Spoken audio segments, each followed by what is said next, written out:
Hi guys, அஸ்ஸலாமு அலைக்கும் வரஹ்மத்துல்லாஹி வபரகாத்துஹு. எல்லோரும் எப்படி இருக்கீங்க? நல்லா இருக்கீங்கன்னு நினைக்கிறேன். ஆமாம், ஒரு வழியாக ஊருக்கு எமர்ஜென்சியாக வந்துட்டு திரும்பி கிளம்பியாச்சு.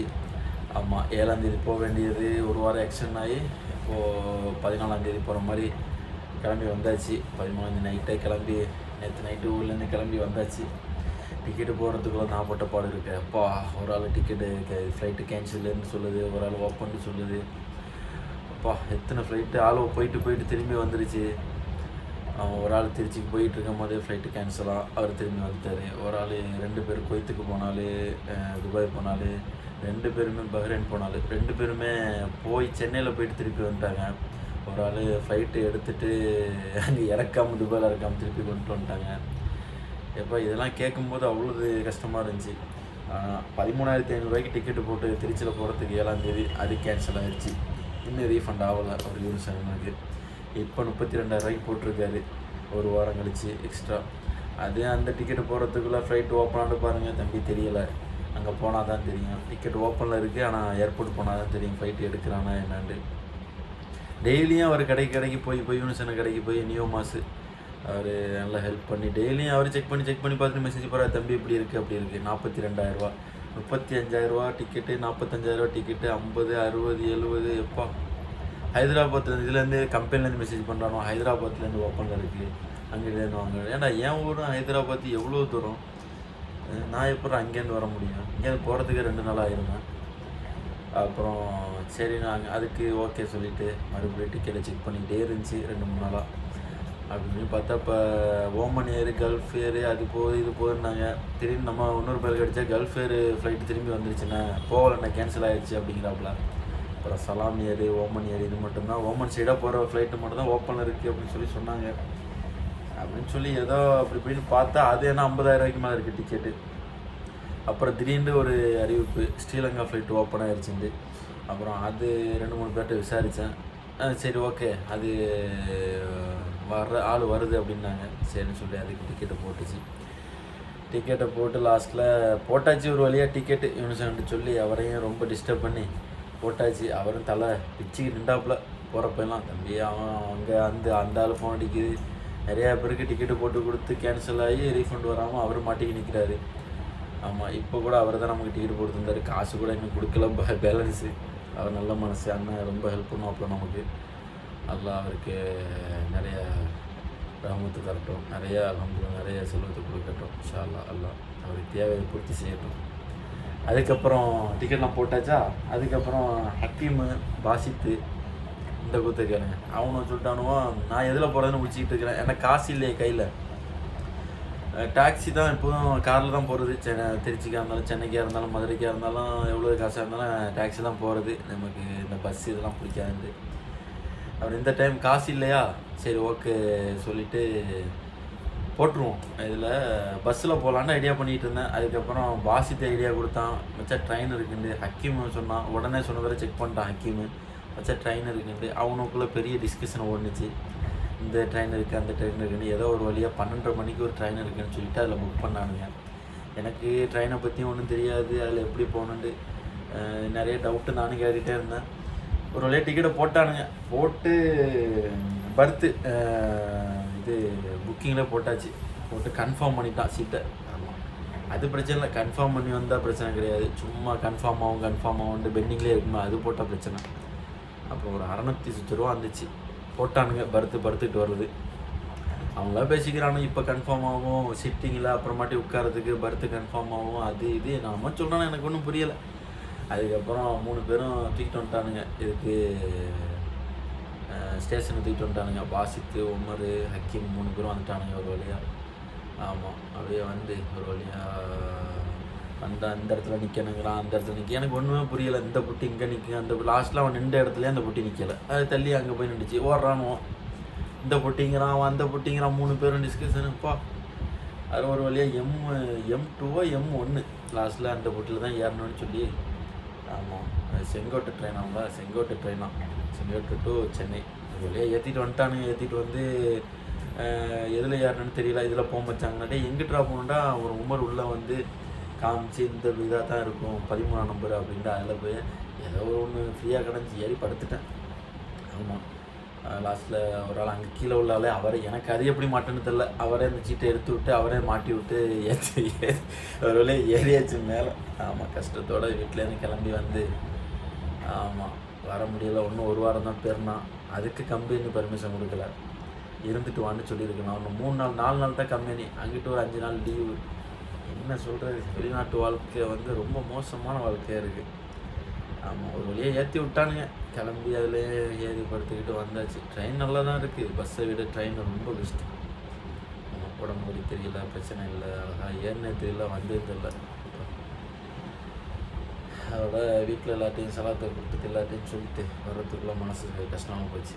ஃபுல்லாக கலீஃபா அவர்கிட்ட போயிட்டு வருவாத்தா பூ ஓட்டாங்கிறேன், வானா அப்படிங்கிறான்.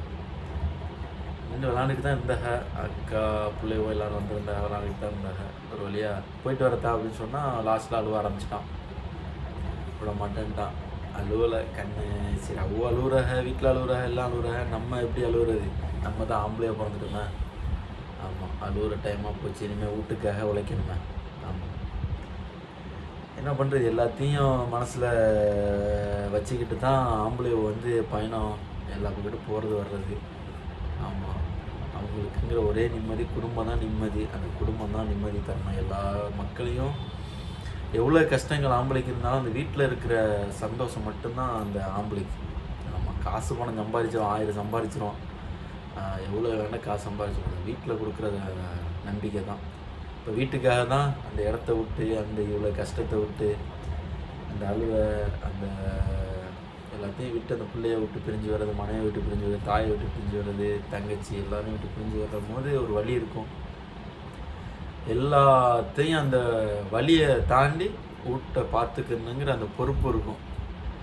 அதை வச்சு தான் எல்லோரும் வர்றாங்க.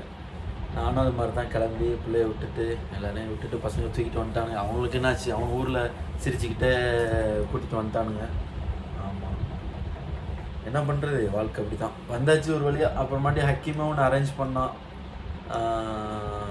இது நான் எங்கிட்டு போகிறது எப்படி வர்றதுன்னு தெரியாமல் முடிச்சுக்கிட்டு இருந்தேன். எங்கே போகலாம், ஏர்போர்ட் இது மெட்ரோ இதுனா ஸ்டேஷனுக்கு வந்துட்டா எப்படி போகிறது, ஏர்போர்ட்டு ஸ்ட்ரெயிட்டாக போயிடலாமா இல்லை ரூம் எடுத்து தங்கலாமா என்னான்னு யோசிச்சுக்கிட்டே வந்தேன். லாஸ்ட்டாக ஏர்போர்ட்டே போயிடுவோம், இன்னொரு 6 மணி நேரம் இருக்குது, ஏர்போர்ட்டே போயிடுவோன்னு நினச்சிட்டு இருக்கும்போது தான் ஹக்கீம் திரும்பி யாருக்கோ ஃபோன் அடித்து கன்ஃபார்ம் பண்ணா இது மாதிரி ரூம். அவர் வாண்ணா வர சொல்லுங்க அப்படின்னு சொல்லிட்டு. அப்படி யாருன்னா நம்ம தம்பி தான், சாஜித் தான். ஆமாம், நல்ல மனசு. சரி வாங்கண்ணா அப்படின்னா, அவனும் அந்த மனசு இல்லாட்டி நம்ம கூட்டிகிட்டு நம்ம ஏன் அலையணும், நம்ம ஏன் ரெஸ்ட் எடுத்துக்கலாம், நோம்பு பிடிச்சிக்கலாம், இதுக்கலையன்ட்டு இல்லைண்ணா ஆள் இருக்குன்னு சொல்லிட்டு அவர் பட்டுக்க இருந்திருக்கலாம். சரி அல்ஹம்துலில்லாஹ், தம்பி எல்லாம் ஹெல்ப் பண்ணான். அவன் சொன்னவனே அவனே வந்து ஸ்டேஷனில் வந்து பிக் பண்ணிட்டான். தாம்பரத்துலேருந்து நான் பல்லாவரம் வந்தேன், பல்லாவரத்தில் தம்பி பிக் பண்ண வந்து கூட்டிகிட்டு வந்துட்டான் பைக்கில் வந்து. ஒரு வழியாக வந்தாச்சு. ஆமாம், வந்து இந்த ரெஸ்டிங்காக உட்காந்துக்கிட்டு இருக்கு. வீட்டுக்கு பேசியாச்சு, இனி பேசணும். ஆமாம், இனிமேல் தான் தெரியும். ஏர்போர்ட்டு ஒரு 12-1 மணிக்கு போகணும். அங்கே போனால் தான் தெரியும் என்ன நிலமை ஏது என்னன்ட்டு. நல்ல துவா செய்யுங்க, நல்ல மாதிரியாக வந்துடணுன்ட்டு. ஆமாம், நல்லா நிறைய பிரச்சனை போய்கிட்டு இருக்கு. ஈரான், இஸ்ரேல், அமெரிக்கா, கல்ஃப் கண்ட்ரியில் நிறைய பிரச்சனை போய்கிட்டு இருக்கு. நல்லா எல்லாத்தையும் லேசாக்கணும் இன்ஷா அல்லாஹ். ஆமாம், எல்லோரும் துவா செய்யுங்க. நமக்கு வந்து வெளிநாட்டு வாழ்க்கைங்கிறது ஒரு இதாக போயிடுச்சு, அதை மாற்றணும். ஊரில் உள்ள பசங்க நல்லா படிங்க, வெளிநாடுன்னு போகாதீங்க. வெளிநாடுன்னு போனால் 2 வருஷம் தான் சந்தோஷம் இருக்கும். ஃபஸ்ட்டு போகிறப்ப சந்தோஷம் இருக்கும், நம்ம வெளிநாடு போகிறோன்ட்டு. 2ஆவது வருஷம் அந்த வெக்கேஷன் ஊருக்கு வருவோம், காசோட சம்பாரிச்சிட்டு ஊருக்கு வருவோம். அப்போ ஒரு புது பைக்கு அந்த சந்தோஷம் இருக்கும். அடுத்த வருஷம் போவோம், அது சந்தோஷமாக இருக்குது. கல்யாணத்துக்கு அப்புறம், குழந்தை பிறந்ததுக்கப்புறம் ஒரு சந்தோஷம் இருக்காது, வெளிநாடு சந்தோஷம். ஆமாம், பார்த்துக்கிறங்க, அதையும் பார்த்துக்கிறங்க. நல்லா படிங்க, நாலேஜை வளர்த்துக்கிறங்க. 2 நாலேஜ் தான் நீங்கள் வளர்க்க வேண்டியது. ஒன்று இங்கிலீஷ் பேச கற்றுக்கணும், 2 சிஸ்டத்தை நல்லா கற்றுக்கிறணும். அது 2 இருந்துச்சுன்னா நீங்கள் எங்கே வேணாலும் ஊர்லேயே நீங்கள் சம்பாதிக்கலாம். நீங்கள் அப்படி ஃபாரின் போகிறதா இருந்தாலும் ஃபேமிலியை கூட்டிகிட்டு போயிருங்க, அப்படி உள்ள வேலைக்கு சேருங்க.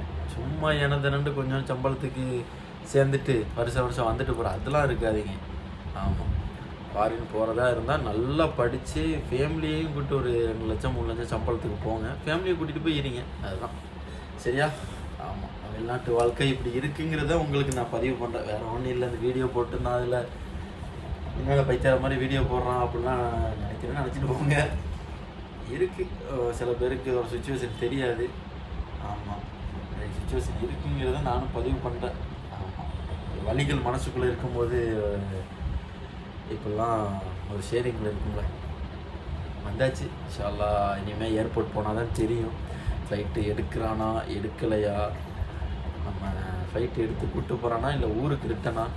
மறுபடியும் டிக்கெட்டு கேன்சல் ஆகுனுச்சு. அங்கே போய் ஊருக்கு தான் ஒரே மெசேஜ் தான், இது மாதிரி கேன்சல் ஆகிடுச்சு, என்ன பண்ணுறேன்னு தெரியல, 2வது தடவை அப்படின்ட்டு போயிடுவேன். என்ன பண்ணுறது, இதுக்கு மேலே ஏதாவது பண்ணிட்டு போங்கன்ட்டு. கேன்சல் ஆகாதுன்னு நம்பிக்கை இருக்குது. வந்திருக்கோம் இன்ஷா அல்லாஹ். துஆ செய்யுங்க, மீட் பண்ணுவோம். நிறைய வீடியோ ரொம்ப டைமிங் ஆயிடுச்சு. இன்னும் குளிக்கலை, வந்ததோடு இருக்குது. இனிமேல் தான் போகிறப்ப குளிச்சுட்டு போகலான்ட்டு இன்னும் இருக்குது. ரெஸ்ட் ஒன்று போடணும். இன்ஷா அல்லாஹ் நான் ஏர்போர்ட்டில் இருந்து ஒரு வீடியோ போடுறேன். ஓகேவா? தேங்க்யூ. என்ன சொல்கிறது இதுக்கு மேலே? சரி, எல்லோரும் நல்லா இருங்க. ஓகே, என்ன சவுதியில் உள்ள ஃப்ரெண்ட்ஸ் எல்லோரையும் வந்து விரைவில் வந்து மீட் பண்ணுவோம். நம்ம சென்னை 11 சிசி நம்ம நண்பர்கள், கிரிக்கெட் டீமு, அப்புறம் எம்எஸ்கே 11, அப்புறம் நிறைய நண்பர்கள், முத்துப்பேட்டை நண்பர்கள், அப்புறம் பத்தா நண்பர்கள் எல்லாரையும் விரைவில் வந்து சந்திக்கிறேன். அஸ்ஸலாமு அலைக்கும் வரஹ்மத்துல்லாஹி வபரகாத்துஹு. ரொம்ப டயர்டாக இருக்குது, படுக்கணும் இன்ஷா அல்லாஹ். ஓகே, அஸ்ஸலாமு அலைக்கும், பாய். யாராவது ஊரில் இருந்தீங்கன்னாலும், ஏத்துலேருந்து ஊருக்கு வர மாதிரி இருந்தாலும், வேறு கண்ட்ரிலேருந்து வர மாதிரி இருந்தாலும் நல்லா விசாரிச்சுக்கிறேங்க எப்படி என்னான்ட்டு. ஆமாம், ஃப்ளைட்டு எந்த ரூட் போகுது, எப்போ ஃப்ளைட்டு கன்ஃபார்மாக என்னங்கிற சரி யாருமே சொல்ல மாட்டேங்கிறான். ட்ராவல்ஸ் சரியாக டீட்டெயில் சொல்ல மாட்டேங்கிறாங்க. ஆமாம், துஆ செய்யுங்க, பார்த்து கவனமாக வாங்க. யாராக இருந்தாலும் போகிறதா இருந்தாலும் எல்லா நாட்டத்தோடு வாங்க. சார் அல்லா கரீம் நல்ல லேசாக்குவோம். ஓகே, அஸ்ஸலாமு அலைக்கும் வரஹ்மத்துல்லாஹி வபரகாத்துஹு.